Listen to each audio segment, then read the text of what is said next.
복음 통일을 위한 남북 소통 프로젝트 오 차이요. 네, 안녕하세요. MC 송근우입니다. 모두 잘 지내셨나요? 네. 네, 얼굴들이 너무 밝고 좋습니다. 자, 활기가 넘친 이 분위기 계속 이어서 오늘도 남과 북 통일 가족 여러분과 함께 했습니다.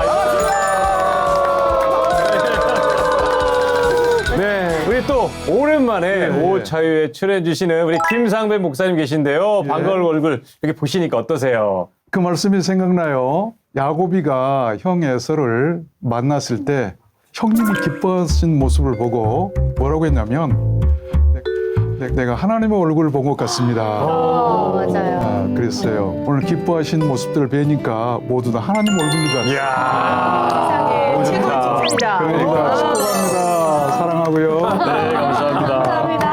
네, 탈북 가족 새 얼굴도 소개를 해드려야죠. 이소연 씨, 네, 직접 인사 부탁드리겠습니다. 안녕하십니까. 2008년 자유대한민국에 입국해서 살고 있는 북한 이탈 주민 이소연입니다. 북한에서 군 생활했던 경험을 토대로 전국 부대를 다니면서 강의도 하고 있고요. 네. 탈북 여성들과 함께 NGO 단체 뉴코리아 여성연합을 운영하고 있습니다. 만나서 반갑습니다. 와, 군인이시라. 말씀을 너무 잘하시는데요. 그렇죠. 이렇게 여리여리하게 생겼는데 군생활 군인이셨다고요?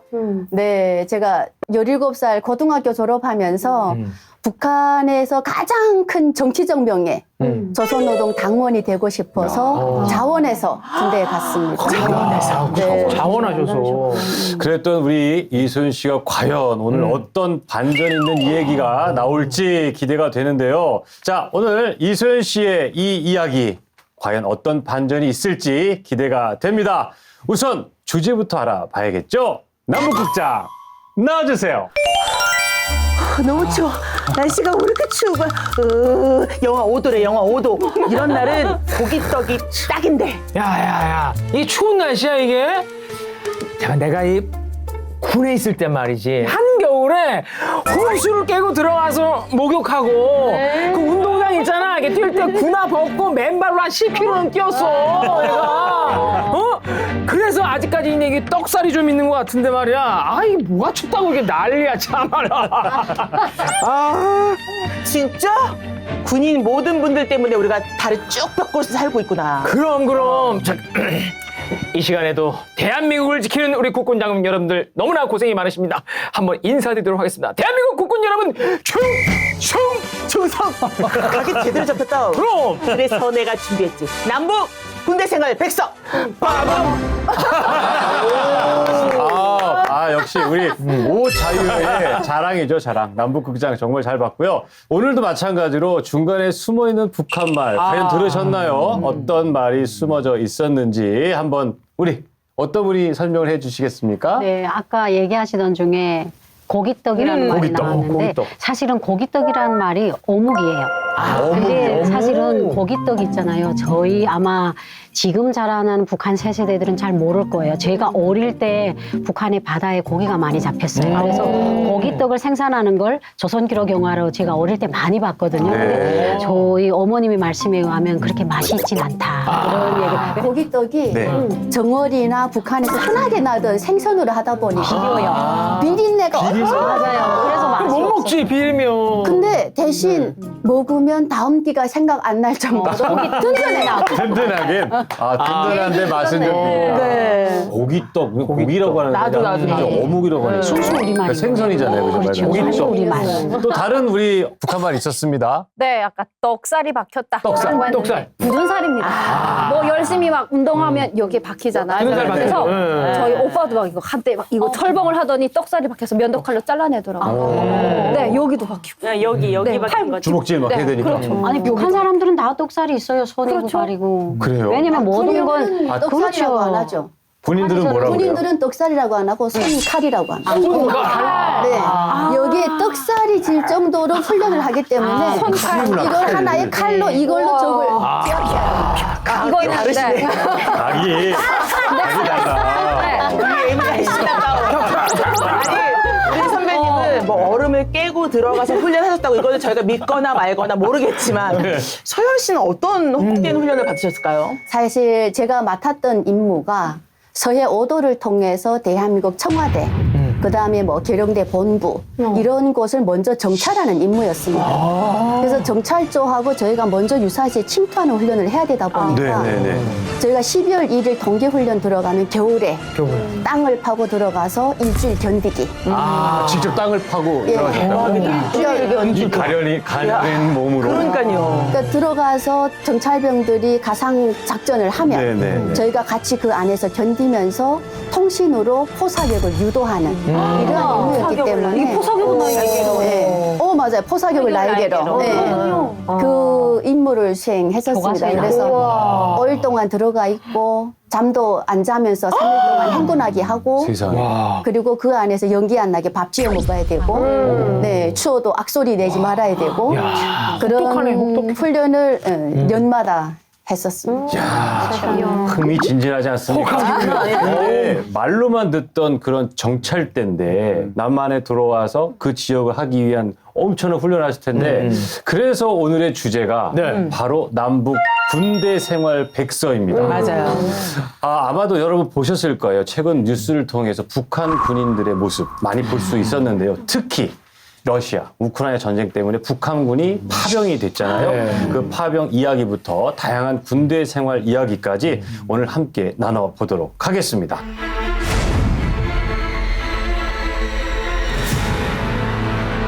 저게 텔레그램으로 찍은 영상이에요. 어머. 저게 지금 북한 보이는 군인들이잖아요. 북한 군이라고 표식을 하는 그런 화면이고 그렇게 딱 봐도 어떡해. 북한 군이잖아요. 그 그렇죠? 사람들 다 죽었습니다 하고 바로 발표. 겁에 질려 있잖아. 모습이. 그러니까.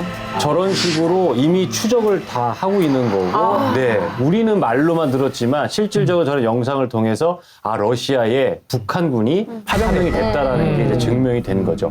그래서 국가정보원에 따르면 북한군 중 최소 100여 명이 전사를 했고요. 아이고. 또 부상자만 1000여 명 이상이 지금 현재 달한다고 합니다. 사실 이게 21세기잖아요. 그러니까요. 각종 지역에서 지금 전쟁이 벌어지고 있는데 이게 정말 이 상황에 벌어질 수 있는 일인지 그러니까요. 생각이 들기도 합니다. 정말 그 우리의 이웃, 내 옆집 동생 같은 그러니까요. 우리 북한의 청년들인데 저 영상에서도 보셨듯이 정말 이렇게 떨고 있는 모습 보이지 않습니까? 겁에 질려 있는 모습. 그렇죠.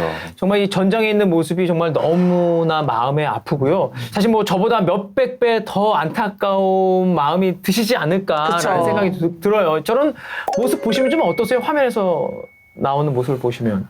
그러니까 그런 생각이 드는 것 같아요. 아직 자식이 저는 막내 아들이 22살인데 한국에서 지금 대학을 다니는데 내가 탈북을 안 했다면 우리 아들이 그렇죠. 저 드론 밑에서 겁에 질려서 쳐다볼 수 있는 그 주인공이 될 수 있다는 생각이 들어서 좀 솔직히 저런 장면을 안 보려고 해요. 그러니까 이게 마음의 아픔을 떠나서 그냥 이 몸에다가 소금을 뿌린 것 같은 막 이렇게 쩌릿쩌릿하고 막 눈물이 나는 거예요. 그쵸, 그래서 그쵸. 가끔은 제가 일상이 감사하지 않았어요. 그냥 내가 열심히 벌어서 뭐 이렇게 사는구나 했는데 오늘 아침에도 밥을 먹는 아들이 옆모습을 보는데 내가 제일 일생에서 자란 중에 저 호박이를 한국으로 데리고 온 거구나. 저는 아들을 호박이라고 하거든요. 그러니까 뭐안 데리고 왔으면 그 북한 병사처럼 저렇게 되지 않았을까. 그래서 그냥 가슴이 아픔을 떠나서 통곡이 나간다고 해야 되나. 너무 많이 아픈 것 같아요.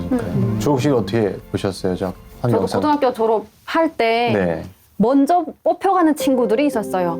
먼저. 북한군에서 졸업하기 딱 직전에 뽑혀가는 친구들이 있었는데 그 친구들도 아직 있으면 저기 갔을 겁니다. 네, 저희 반 친구들도. 그래서 야 이게 내가 남자라면 나도 북한에서 군대를 갔을 거고 야, 이게 감사를 해야 되는지 어떻게 해야 되는지.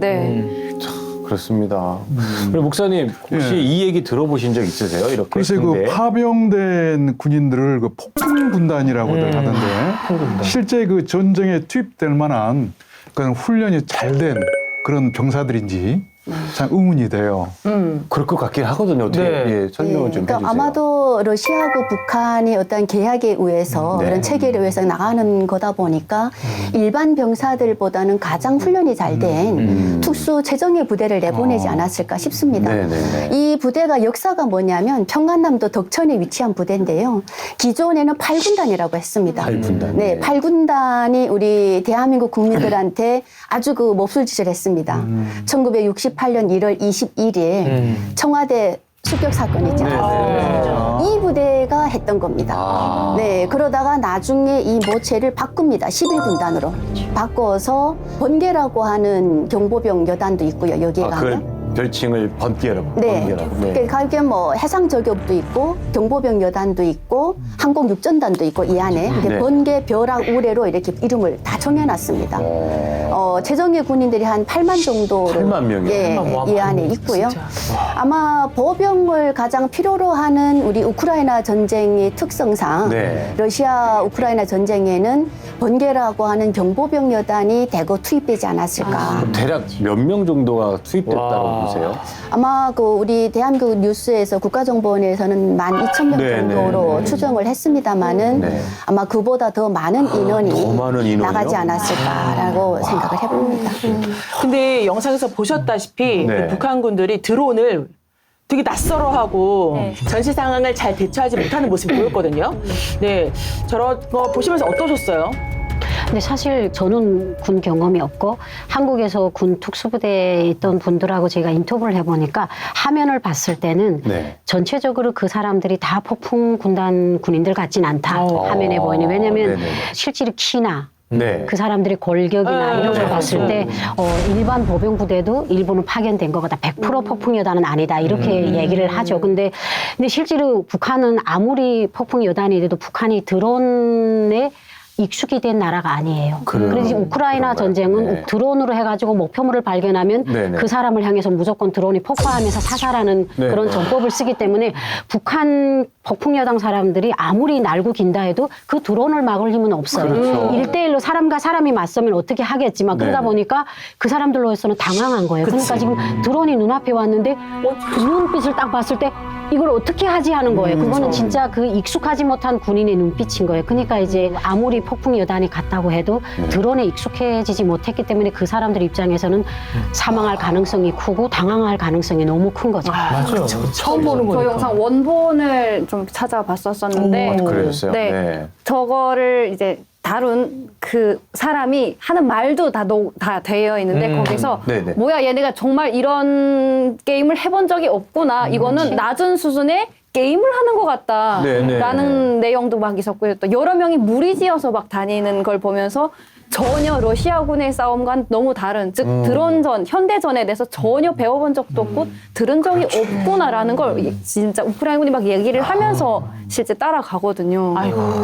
아니, 근데 저는 안타까워요. 그렇게 들었어요. 지금 말씀하시는 거 보면 왜 그렇게 준비가 안 돼 있는 군인들을 파병을 했을까? 그치. 분명히 북한에서 원하는 게 있을 텐데, 근데 한편으로 또 우리나라에 또 걱정하시는 분들은 이렇게 전쟁을 치렀다 하면 그게 경험이 될 수 있대요. 북한은 저런 전쟁을 겪었기 때문에 추후라도 그런 문제가 생기면 경험자들이기 때문에 위험하다. 이런 이야기들도 사실 하더라고요. 네. 북한이 네. 드론을 대처 안 하고 내보낸 건 아니고요. 네. 안 알려준 거죠. 안 알려주면 일부러. 그렇게 알려주면 그 친구들이 거기 갈까요? 그러니까. 그치. 안 가지. 안 알려준 것 같고 또 예전에는 그런 인적 피해 당하는 상황이 안 나오다 최근에 나오거든요. 네.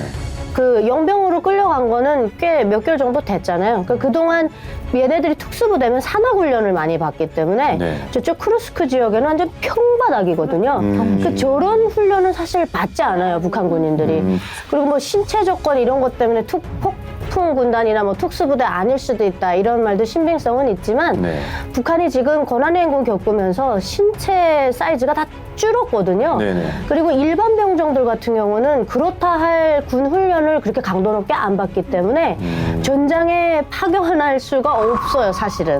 그래서 좀 특수한 상황에 있는 군인들 뽑은 건 맞아요. 그나마 그래야 총이라도 격발기라도 당기니까. 그런데 어쨌든 우크라이나에서 공개하는 영상들, 사진들 뭐 엄청 많잖아요. 네. 근데 그런 것들이 다 북한 군인이라고 보기는 어려웠겠죠. 아무래도 이게 뭐 요즘엔 조작도 되고 막 하니까. 그래서 어쨌든 그 용병으로 가 있는 군인들 봤을 때 그런 드론에 대한 거는 그 사기를 위해서라도 일부러라도 안 알려줄 가능성이 있지 않을까. 그리고 산악에 단련된 훈련을 받았기 때문에 저런 평지에서는 얘네들이 달리는 것밖에는 할 수가 없어요. 그러니까 아까처럼 자꾸 숨잖아요. 매복하고 땅 파고 들어가 숨고 치고 빠지고 이런 전략의 군 훈련을 많이 받았는데 사실은 저거는 그냥 속수무책으로 죽으라고 내보낸 거야. 거기서는 어떻게 할 수가 없습니다. 안타깝네요. 네네. 안타깝네요. 우리 윤아 씨가 얘기해 주는데 되게 현실감이 있는데 마음이 너무 아파요. 그러니까요. 근데 네. 실제로 미국의 자유아시아 방송국하고 우크라이나 전사가 인터뷰를 했어요, 육성으로. 네. 근데 그걸 이제 번역해서 기사를 낸 걸 제가 어제 봤었는데 그 우크라이나 병사가 뭐라냐면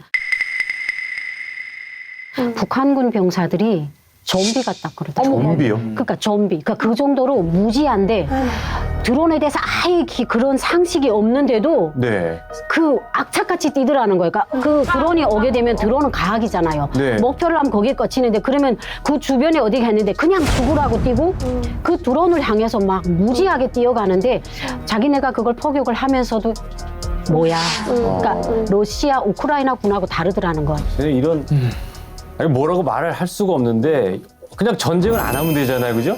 더 이상 전쟁이 없으면 되잖아요.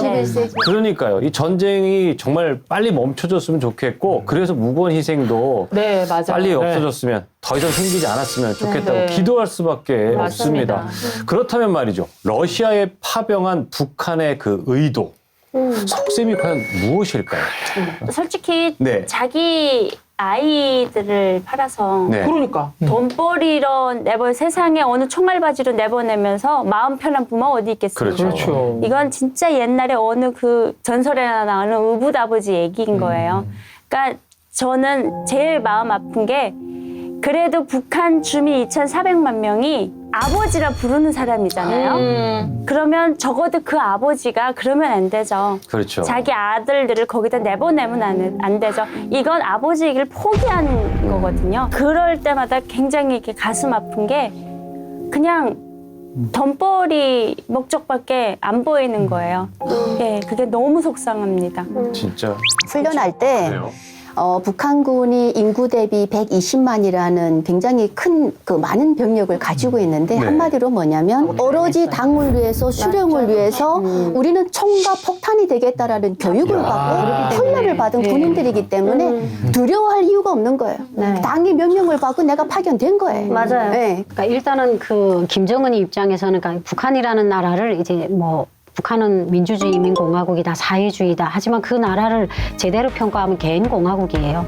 김정은이라는 개인을 위해서 2,400만 명이 희생되는 나라가 북한이에요. 맞아요. 그러니까 김정은이 입장에서는 러시아에 이렇게 지원을 해주고 하게 되면 얻을 게 많은 거예요. 그쵸. 왜냐면 북한 김정은이한테 군인들과 인민들은 이렇게 표현을 하면 어떻게 그냥 도구인 거예요. 자기의 집권을 위한. 그렇기 때문에 러시아가 지금 어때요?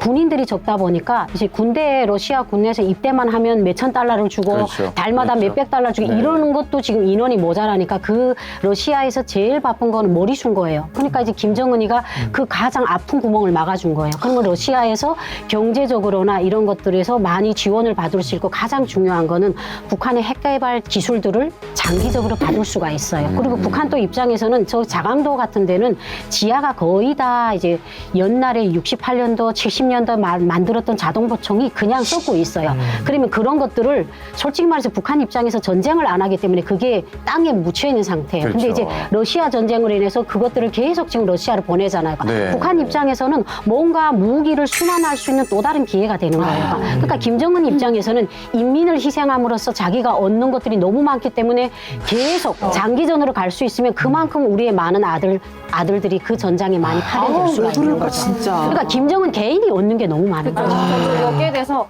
과연 어떤 대가를 받고 보냈을까? 한때 북한에서 사실 제일 급한 거는 먹을 거예요. 그쵸. 아직 봄볕이 나지 않았음에도 가을거지한 것이 남아 있어야 될 시기임에도 불구하고 북한의 식량 가격이 엄청 월등하게 올라갔고요. 돈대라고 하죠. 환율도 엄청 올라갔습니다. 사람들이 먹을 게 없어서 불마 조각하기 시작해서 러시아는 밀이 엄청 많아요. 얼마든지 줄 수 있습니다. 근데 밀을 아직 안 들여왔어요. 그러면 돈을 받았을까?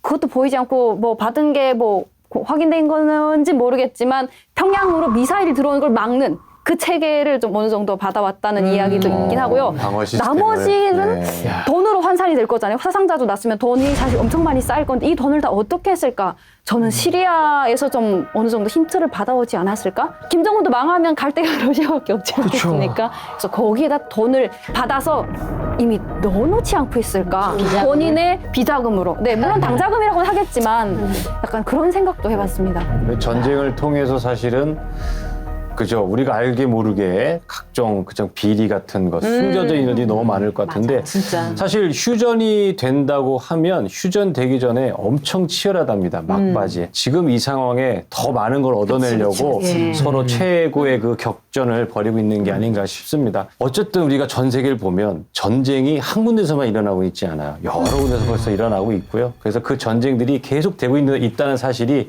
너무 안타깝고 어떻게 보면 좀 이렇게 우라가 치밀 정도로 화도 나고 하는데 마음이 아픈 이 마음을 도대체 어떻게 달래야 될지 목사님 제가 도대체 뭘 어떻게 해야 될까요? 그 전쟁이라는 게 한 사람의 생각이나 판단에 따라서 한 나라가 망할 수도 있고 평안할 수도 있는데 우리가 기독교인으로서 해야 할 것은 저는 이렇게 생각해요. 마음이에요, 마음. 욕심이 잉태한 즉 죄를 낳고 네. 죄가 장성한 즉 사망을 낳는단 말이 있는데 그 마음 속에 욕심을 잉태하게 되면 전쟁도 불사해요. 그렇죠. 그래서 우리가 해야 할 일은 구체적으로 기도할 때 욕심을 잉태하는 게 아니고 평화를 잉태할 만한 지도자들이 되도록 그렇죠. 그 지도자들 마음이 그 마음 속에 욕심이 아닌 평화가 잉태되도록 하나님께서 주관해서 네. 이제는 평화의 마음을 평화의 왕으로 오신 예수님처럼 맞아. 그들 마음에 평화가 임했을 때 전쟁이 멈춰질까 않을까 그런 생각이 돼요. 네. 우리가 전쟁을 구체적으로 멈추는 하나님이 그렇죠. 네, 맞습니다. 예.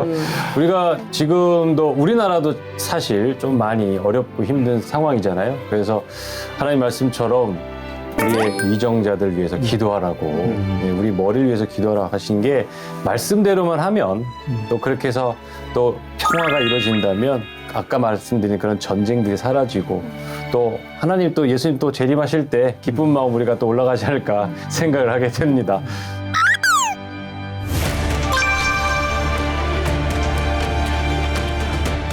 이 철창 안에 갇혔다라는 이 인생이 그냥 다 무너지는 것 같은 느낌이었습니다. 그래서 속옷을 벗어서 목을 매자. 어머. 사실 6살 아들을 북한에서 구했고요. 아이고. 예, 제 아들이 브로커를 통해서 연락이 왔는데 북한에서 태어난 애고 어떤 사랑 이런 것들을 못 받아본 애라서 이번에는요 북한 여군 장교 출신이시죠. 아까 이소연 씨 지난 삶 이야기를 이제 들어볼 시간이 됐습니다. 군 복무까지 하셨으니까요 나라에 대한 충성심이 엄청 강하셨을 거 아니에요. 그렇죠? 네. 근데 어떻게 탈북을 결정하게 되셨어요? 군대 가서 10년간 군 생활 하다 보니 당원도 됐고요. 네. 나름 또 그 할아버지 형제가 중앙당에 계시면서 저희가 65호 대상이어서 65호요? 네. 그게 뭐예요? 뭡니까? 그 명절 때마다 중앙당 선물이 이렇게 박스로 이렇게 옵니다.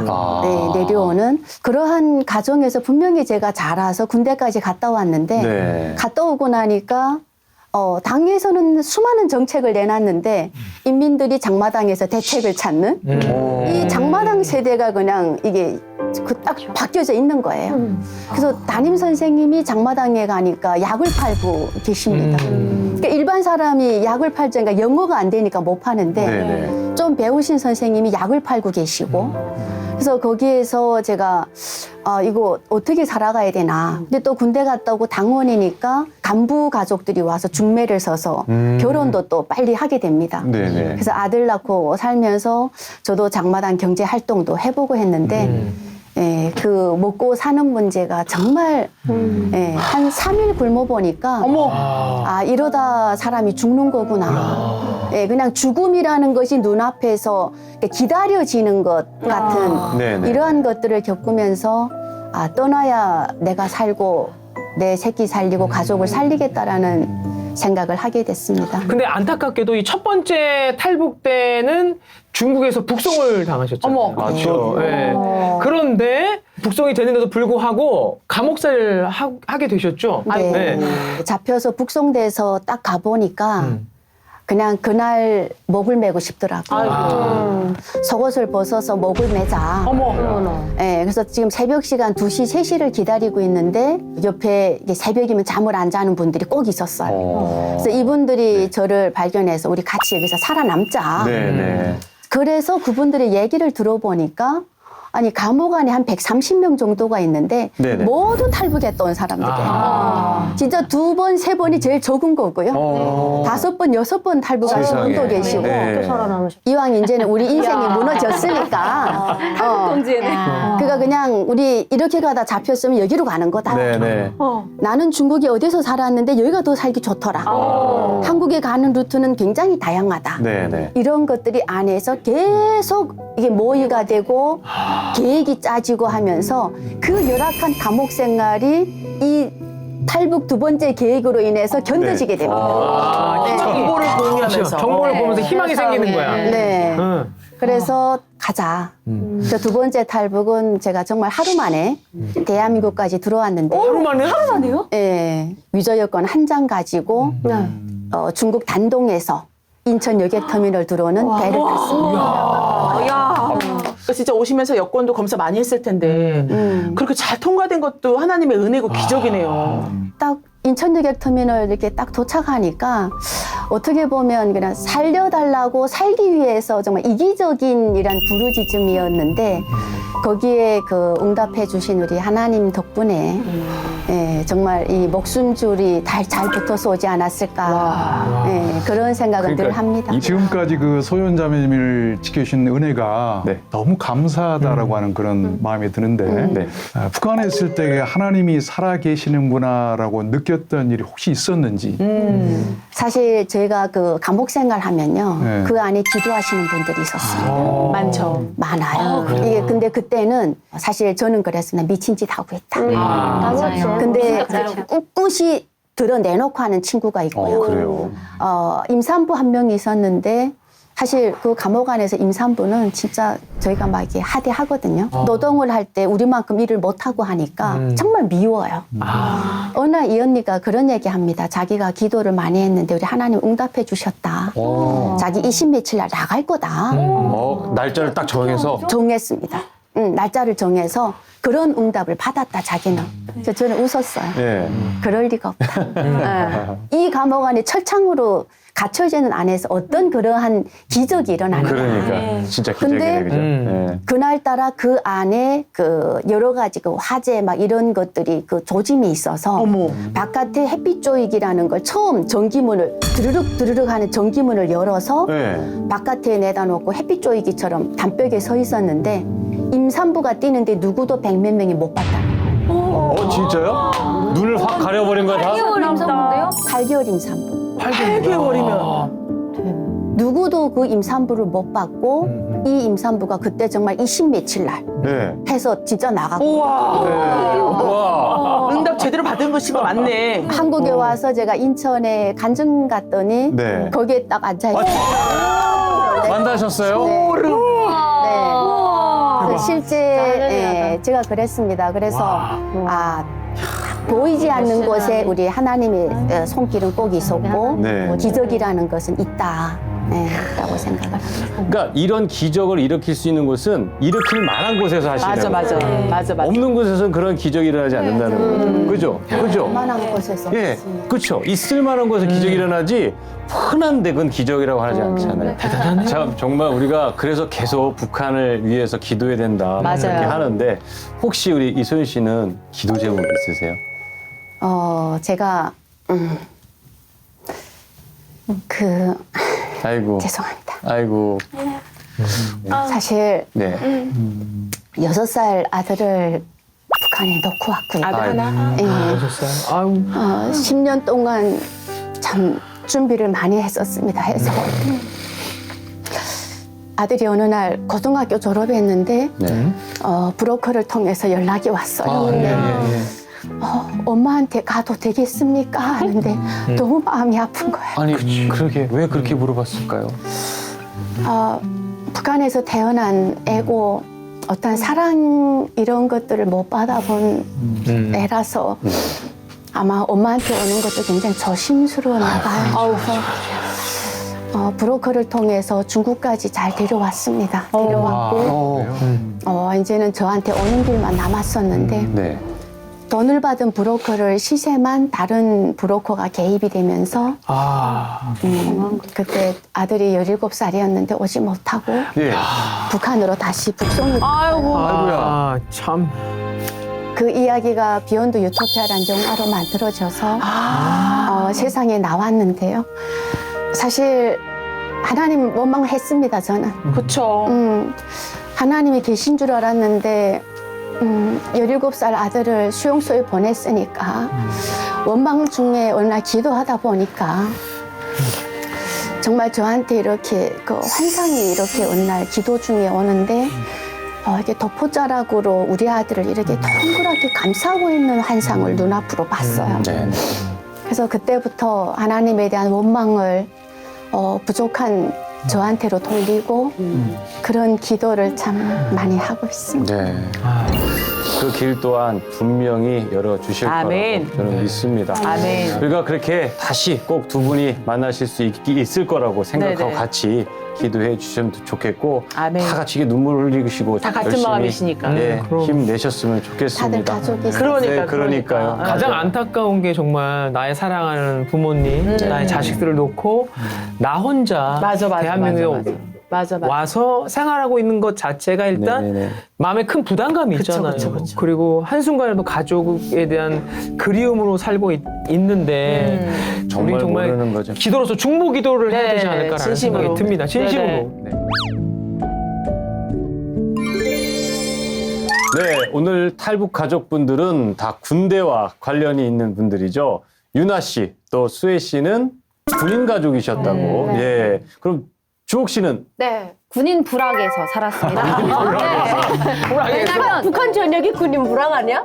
그렇지만 우리는 또 한계 중대랑 같이 살았기 때문에 네. 이제 그럼요 눈을 뜨면 보는 게 북한 군대였는데 아. 이게 언니네들한테 좀 미안하지만 네, 또 미안한 게 저희는 뭐 있어요? 군대를 군대라고 하지 않았어요. 그럼 뭐라 그래요? 도둑이라고 하죠. 도둑? 그러면 왜요? 마을에 그러니까 언니라고 하면 좀 도둑까지 살려라. 도둑가족 아니 언니네는 아니지만 만약 마을 앞에 군대가 딱 나타나잖아요. 네. 그러면 도둑이 나타났다. 야 도둑이 나타났다 이렇게 얘기해요. 그러면 대문을 걸어 잠궈요 빨리. 그리고 네. 빨래가 걸려 있는 거 다 집으로 들여놔야 돼요. 훔쳐가니까 다 훔쳐가니까 빨래를 다 훔쳐가거든요. 그리고 이 군인이 도둑질 하려고 나왔는데 도둑질할 게 아무것도 없잖아요. 네네.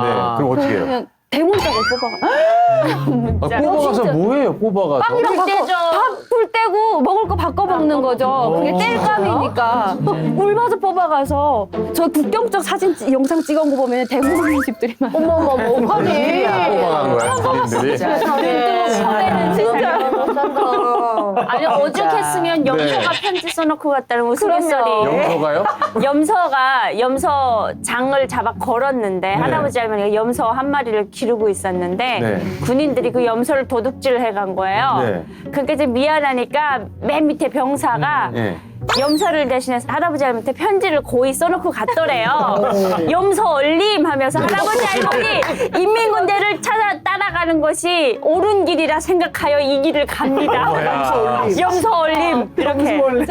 북한 군인들 복명복창하잖아요. 복명봉창 그거요 막. 어떻게? 막 일등병 전주옥 이런 건가요? 아, 저는 모르죠. 제가 여쭤보고 싶어서. 아. 군인들은, 북한 군인들은 복명복창을 어떻게 하는지. 듣고 싶어요. 네네. 먼저 이렇게 불러야 됩니다. 상관 상급이 네. 동무 저한테 동무. 상사 이소연 명령대로 왔습니다. 일단 이름을 불러야 되는 이름을 불러야 북한 되는구나. 버전이었다면 네. 얼음을 깨고 들어가신 나만 거죠. 네. 선배님 한번 보여주시죠. 대한민국 유급병장 김상태 충충.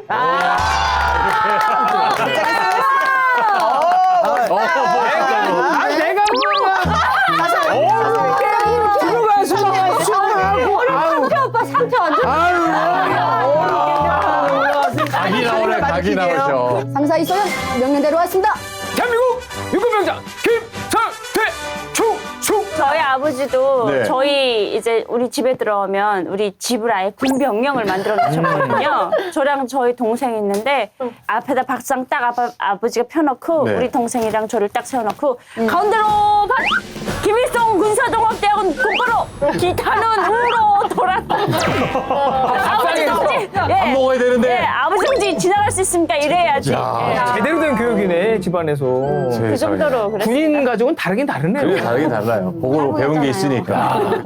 저는 이제 군대 생활을 3년 했었어요. 우리 때는. 저 네, 옛날에는. 그렇죠. 근데 요즘 보니까 청년들은 1년 6개월이에요. 군대 간다고 하더니 또 보니까 벌써 제대하고 왔지. 아쉬우세요? 아쉬우세요? 집에 와 있어.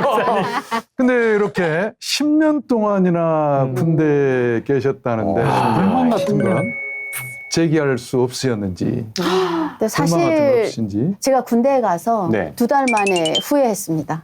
신병 받으면서. 왜요? 교육 훈련. 네, 그러니까 군대 생활에 가서 저는 TV에서 나오는 여군들 구두 신고 네. 치마 입고 깔끔하게 그냥 이렇게 딱 이렇게 까칠하게 이렇게 맵시행이 같이 할 줄 알았거든요. 근데 딱 가니까 그 볏짚으로 묶은 그 오래기를 이렇게 허리에다 딱 묶고 낫을 탁 들고 아침에 밥만 먹으면 누구예요?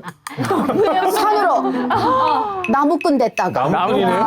새벽 5시면 또 인분을 푸는 농사꾼 됐다가 오후 때 되면 장작을 패야 되는데 이 모든 걸 다 하면서 군대 괜히 왔구나. 그래서 불평불만을 제기해야 되는데 네. 아버지한테 몰래 전화했습니다. 네. 아버지 나를 빽써서 군대 보내줬는데 못하겠다. 그랬더니 아버지가 우리 집안에 옷전이 남으니까 제대 잘 마치고 와라. 네. 세상에. 아니, 그러니까 이런 말씀 들으면 도대체 그럼 북한의 전력, 북한 전력, 우리 남한 전력이라고 하면 뭐 세계 6위래요. 세계 6위인데 국방력이. 그러니까 북한의 전투력은 어느 정도인지 궁금하긴 하거든요. 보실 때. 지방에 살아서 네. 북한의 전체 군사력을 평가할 수는 없잖아요. 네, 왜냐면 네. 남한은 공개를 하잖아요. 네, 네. 우리 전투력이 어떻고 네, 우리 그렇죠. 전투력이 어느 정도 발전했다는 걸 우리가 인터넷 치면 다 나오는데 저도 국경 마을에서 살았어요. 밀수를 하다 보니까 바로 앞이 군대 중대부였어요. 네. 근데 제가 생각하는 군인들은 무기를 면 군인을 많이 못 봤던 기억이에요. 맨날 아침이면요. 뛰기만 봄이나 깍지를 지고 그 부업지 밭에 가고 그리고 또 이제 밭을 지키는 군인들이 있어요. 근데 걔네들은 6.8식 자동 보총을 하나씩 줘요. 근데 그 네. 보총을 메고 있는 게 아니라 네. 저기 어디 그 보초막 같은 데 있잖아요. 움막 거기다 걸어놔요. 그리고 자요 옆에서. 그래 우리 이렇게 산길을 막 지나가던 야 저기 군대야 농사꾼이지 이런 얘기를 많이 하고 또 북한은 지금은 없어졌는데 옛날에는 발총국이라고 도로국이 따로 있었어요. 그런 아이들은 까만 군복을 입어요. 그러니까 걔네들은 이제 도로 이렇게 피치랑 깔아서 네네. 색감 그래서 까만 군복을 입은지 모르겠는데 맨날 국경 연선에 살면 저희 집에 와서 밥을 달라고 맨날 비라리하고 그 와중에도 그래도 군대다운 군대가 누구였냐 경무관이었어요. 그러니까 여기로 말하면 헌병. 예. 그런 애들은 야 진짜 그런 애들은 이제 딱 보게 되면 그 자동보총도 이렇게 딱 짧아요. 네.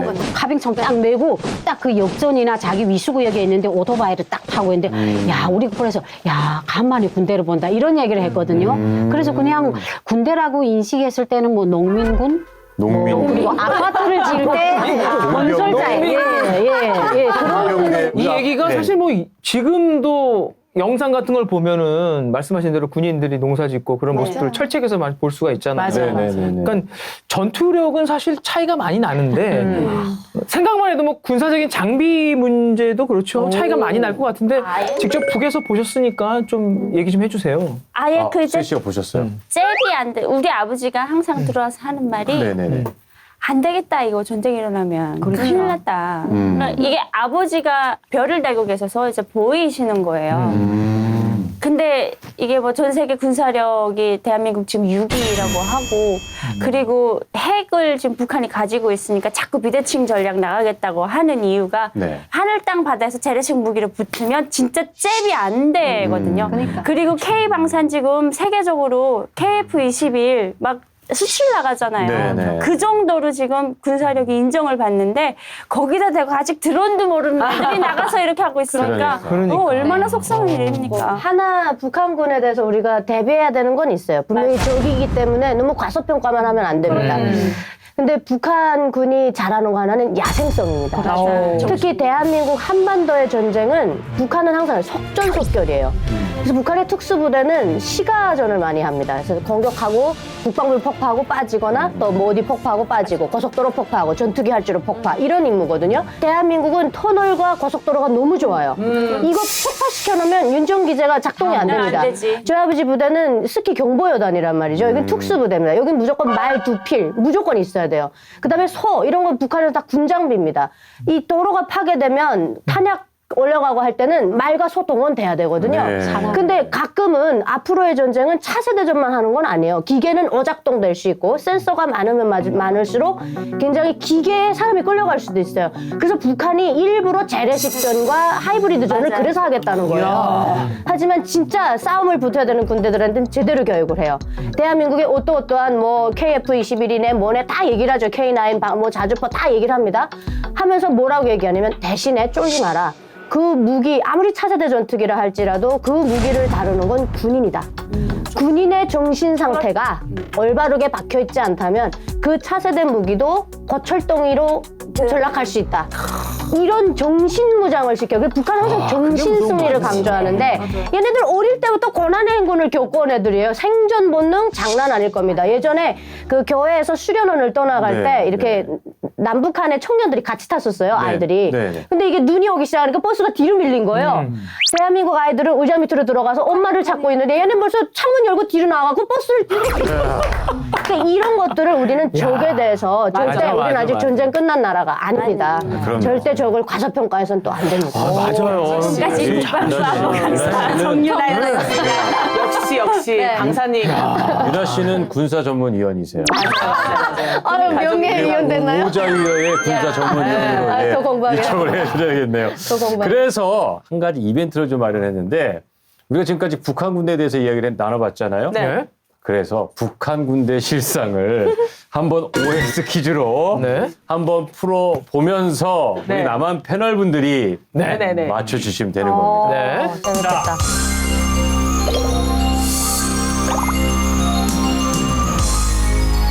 북한 군대에도 휴가와 면회가 있다. 하나, 둘, 셋. 있겠지. 있다. 자, 다 5를 들어주셨습니까? 네. 자, 이거 아니면 진짜 어떻게 해요? 그래요. 한 10년 동안 군생활 하는데. 뭐 걸어? 목소리 바꾸시는 거 아니에요? 아니요. 아니죠. 자, 다 5를 넣으셨습니다. 그러니까 휴가 이게 있다, 없다? 없다. 없다! 아니, 그러니까 원칙상으로는 있어요. 원칙상 있어요? 네, 내무 규정은 다 있는데 네. 북한의 그 군인 일가표를 보면요, 그 안에 농사 지어라, 뭐 벼 놔들고 나가서 뭐해라 없어요. 그 없는 거 시키잖아요. 네. 그 말은 뭐냐면 북한은 뭘 잘한다? 쇼를 잘하는 거예요. 북한의 부대에서 네. 휴가가 1년에 규정으로 15일이 있는데 네네. 안 보내는 이유가 집에 보내니까 얘네가 복귀를 안 합니다. 그래, 나가서 하기 부대에 있는 그때는 군의관한테 한 네. 100달러만 주게 되면 결핵이나 간염 환자로 만들어서 네. 그 아프다는 것으로 인해서 제대를 할 수가 있어요. 네. 그래서 이렇게 해서 딱 하다 보니까 부대 지휘관들이 안 보내기 시작합니다. 안 보내고 요즘은 물자 휴가라는 게 있습니다. 맞아, 물자 휴가. 부대에서 군인들에게 영양실조를 방지하기 위해서 매 중대마다 그 두부 만드는 콩을 3,000 킬로씩 해라. 네. 그러니까 한 톤 정도씩 만들어야 되는데 네네. 농사를 그렇게 해도 안 나오거든요. 안 나오겠죠. 그러면 집에 가서 콩 해올 사람. 그리고 해올 그러면 여기 딱 그 급이 나눠집니다. 콩 해오는 사람은 3개월 갔다 오는 거고 부대 지휘관한테 노트북이 필요하다. 노트북 해오는 사람은 1년 가서 휴가 쉴 수 있습니다. 네, 이것처럼 되어 있고 면회는 요즘에는 서비스차가 있어서 네.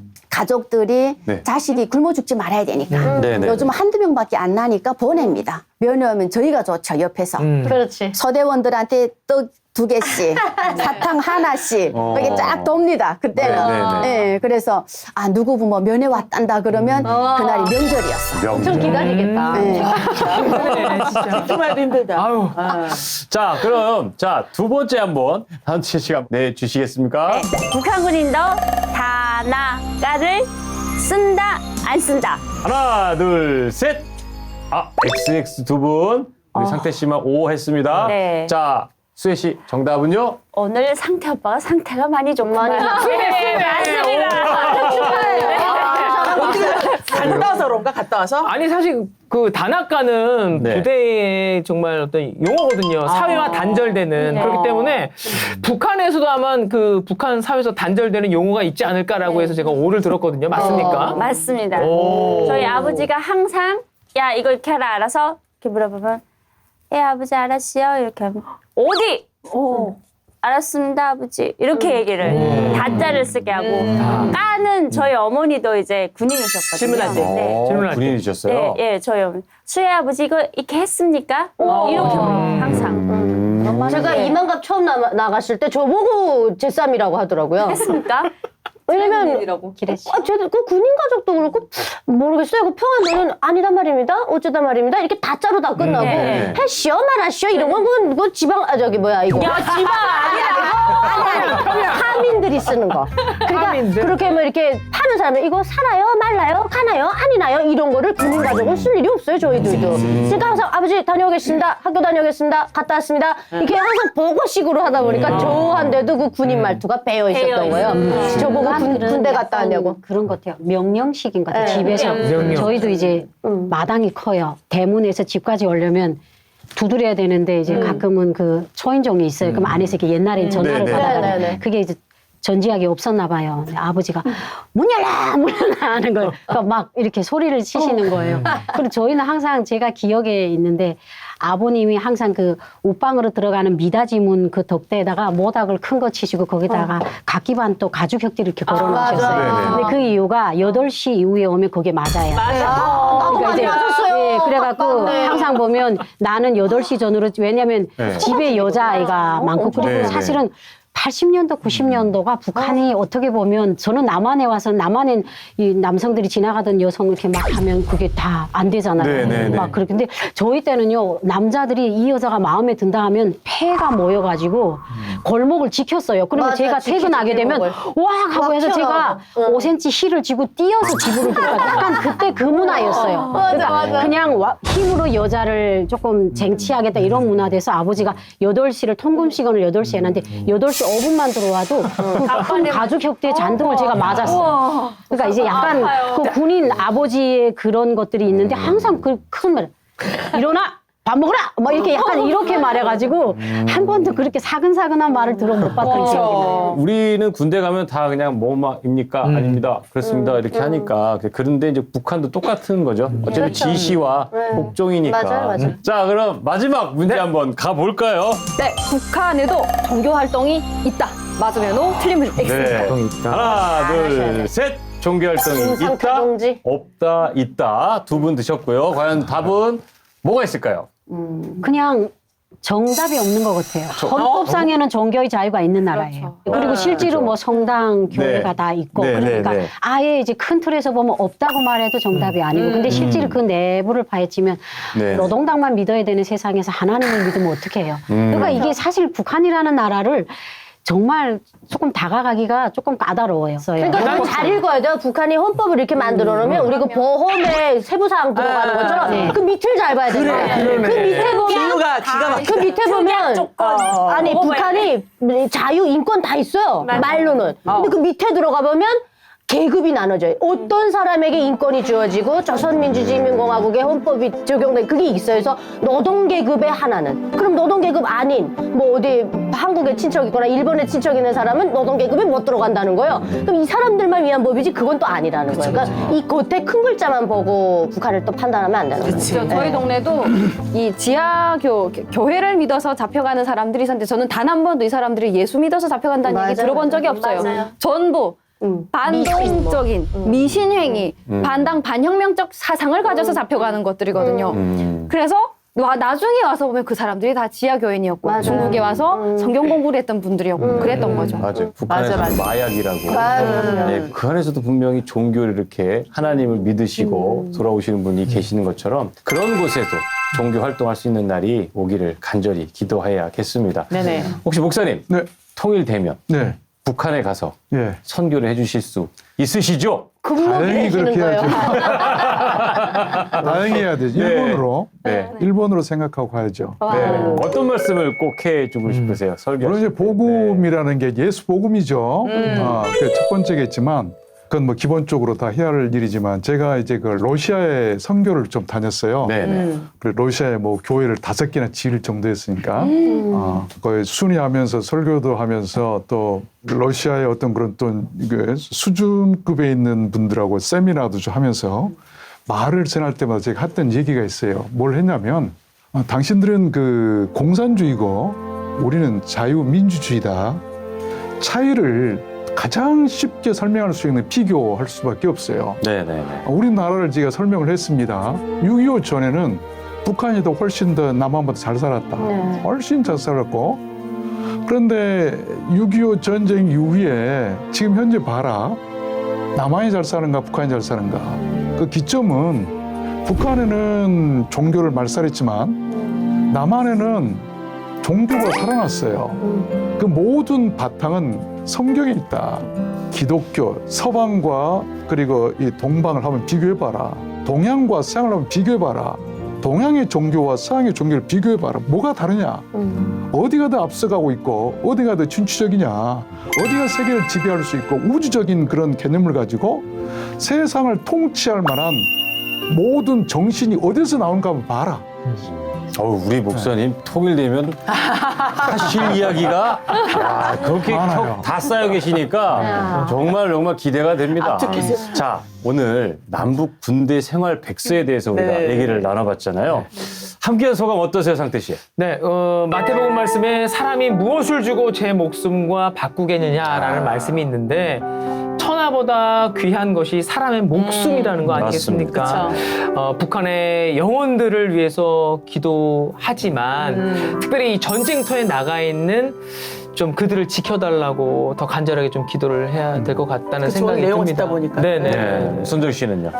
우리는 그 주님의 거룩한 군대잖아요. 네. 하나님의 거룩한 군대인데 늘 깨어있고 행동하는 거룩한 군대가 돼서 하나님이 필요로 하는 곳에 작전 침투하는 주님의 군사가 되어야겠다 생각을 해봤습니다. 아멘! 아멘. 하나님의 군대 아미. 저 목사님 오늘 어떠셨어요? 그래서 이제 보니까 네. 전문가들이세요. 네. 나 깜짝 놀랐고. 깜짝 저도 놀랐습니다. 뭐 연구원들 같은 전문위원이세요, 국방전문위원. 그렇죠. 네. 이런 정신을 가지고 있는데 특별히 남북 소통 그룹 프로그램이 뭐 다른 뭐 방송도 있고 네, 하는데 있죠. 비교가 된 게 뭐냐면 우리가 아무리 떠들고 애써도 하나님이 안 계시면 안 돼요. 맞아요. 역사의 주관자 하나님이신데 아멘. 이 우리 그 TV가 복음 안에서 이런 프로그램을 갖고 있다는 게 굉장히 자부심을 가져야 할 것이고 맞아요. 그리고 이곳에 와서 이렇게 신앙으로 믿음 안에서 이런 것을 계획을 발표하고 또 미래에 대한 그 청사진을 이렇게 얘기한 것을 보니까 가능하다. 맞아. 그렇구나. 역시 희망은 여기에 있다. 아멘. 그런 생각이 많이 들었어요. 이 프로그램에 많이 대해서 배웠습니다. 너무나 좋은 그런 맞아요. 인상이 있어요. 아유, 네. 기도 많이 해주십시오, 목사님. 자, 우리 오늘 처음 나와주신 이소연 씨는 어떠셨어요, 오늘? 네. 오늘 구TV 이곳에 와서 군대 이야기를 할 줄은 몰랐습니다. 네. 또 함께 지금 러시아에 파병된 우리 북한 병사들 귀한 목숨들에 대해서 네, 우리가 함께 네. 안타까워하는 이러한 시간도 가질 수 있으면 너무 감사하고요. 네네. 부족한 저 같은 영혼을 이 대한민국 자유의 땅으로 이렇게 올 수 있도록 또 이러한 기적을 보여주신 네. 하나님께 감사한 마음으로 대한민국에서 열심히 살겠습니다. 감사합니다. 네. 네, 특별히 더 마음 다해서 또 온 마음 다해서 북한을 위해 또 청년들을 위해 기도하는 한 주가 되기를 소망합니다. 자, 저희는요 다음 시간에 더 좋은 내용으로 돌아오겠습니다. 오, 자유!